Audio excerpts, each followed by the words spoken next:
Welcome to GGS World News, and this is Gagan your anchor for the evening.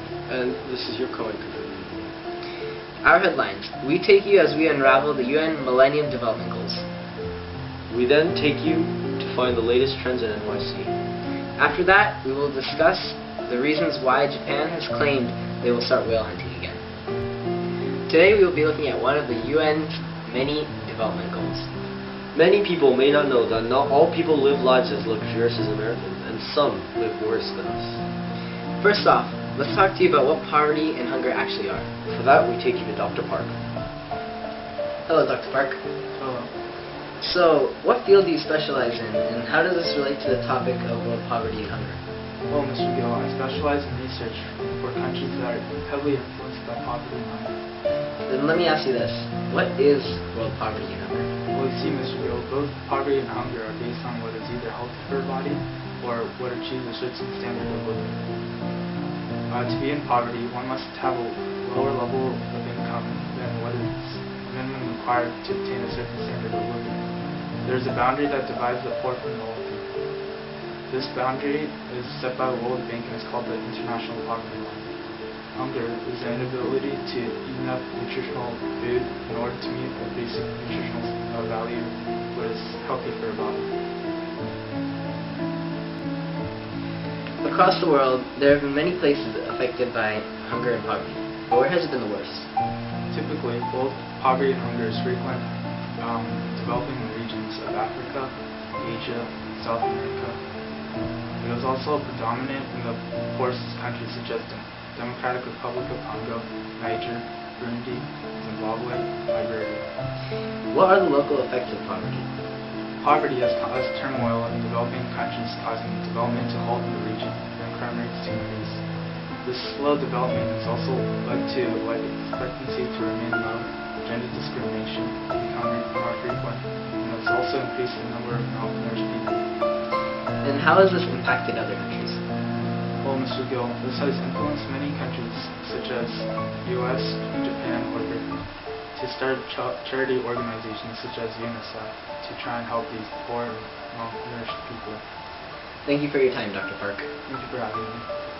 Now, we'll take you back to the main desk. Welcome back to GGS World News. Oftentimes, we are faced with problems where we do not have a given solution. So how would we be able to fix this problem? Well, we can start by addressing the problems of malnutrition within the communities of less developed regions. The process of slowly lowering rates of malnourished children has begun. However, there is still much to be done in order to allow access or availability to enough food per person to avoid hunger. To add on, there must be government spending to jumpstart new and upcoming businesses to stimulate the economy, allowing the countries to further develop. Well, why would any country want to develop? Development leads to a path for future generations to obtain proper education and be able to provide for the basic needs such as where to live and obtain food, therefore closing the gap between the developed and developing region of the world. The development of a country is extremely important and is very closely correlated to the amount of malnourished people in the world. Approximately 1/8 of the world is malnourished, and over 97% of these people come from developing countries. This has taken a huge toll on population because about every 3.6 seconds a person dies of hunger, and about 22,000 children die each day due to poverty. Even though all these facts are true, over the last 20 years, the percentage of poverty and hunger has decreased approximately 17% despite the rise in the poverty line. To continue on, we will once again take you to Dr. Park and listen to his views on how to stop and reverse world poverty and hunger. But first, we take you to a short commercial break. Hello, Dr. Park. So, how would we be able to continue to slow down and eventually stop world poverty and hunger?